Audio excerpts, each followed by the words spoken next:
Now, obviously, there's a part of your psychological makeup, right? Whether we call it your ego or your personality or whatever we call that. And it's informed by a whole lifetime of learning and experiences and good things and terrible things and triumphs and tragedies and all the rest. It has its opinions, it has its views, its judgments. So we just notice there's that part of one's psychology, right? And that's often the part that's seeking and grasping and wanting and, has a certain kind of desperation sometimes. If it has an insight, it wants to hold on to it, or we just acknowledge that that's just part of your psychology. And as soon as you just sort of notice that, then for a moment, you're not sort of bound up in it. You just notice it. Because right in that moment, you can recognize that there's at least two really fundamental things happening.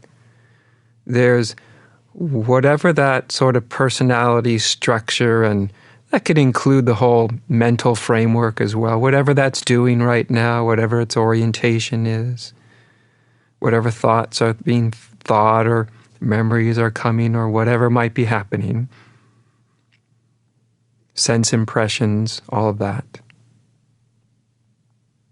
And then there's just the simple awareness of all of that, the witnessing of all of it, the noticing of it. Not a special witnessing or a special awareness, but kind of the garden variety awareness, just this current awareness that's right here. So it's nothing special. It's not a state of consciousness that we could get into. We could get into different states of consciousness. Different states of consciousness are always happening. They're kind of the waves on the surface of the psyche.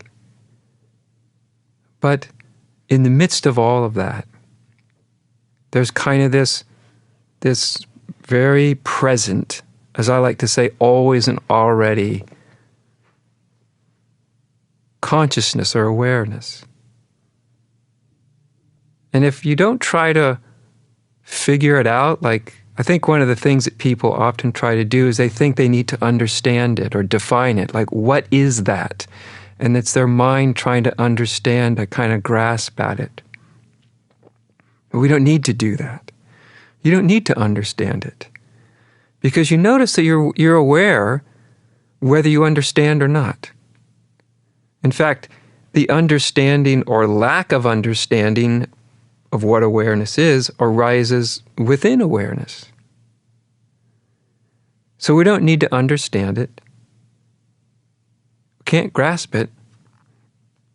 It's like trying to grasp the space in the room or the oxygen you're breathing. You can't really grasp it, but fortunately, even though you can't grasp it and hold on to it, you also can't lose it.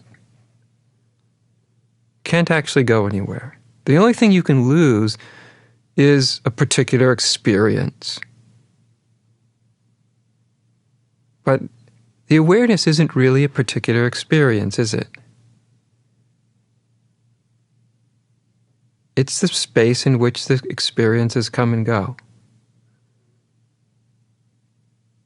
And so really all we're doing here just for a moment or two is just recognizing this more fundamental, let's call it a dimension of being. Dimension of being meaning kind of more fundamental dimension of who you are.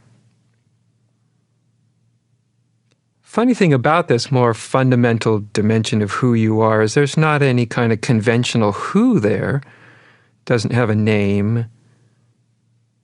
You notice your awareness doesn't have a history.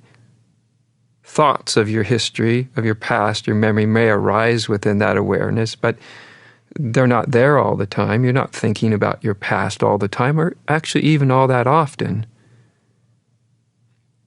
So in that sense here, the awareness itself doesn't define itself by a past or a future or any of the normal ways that we define who we are.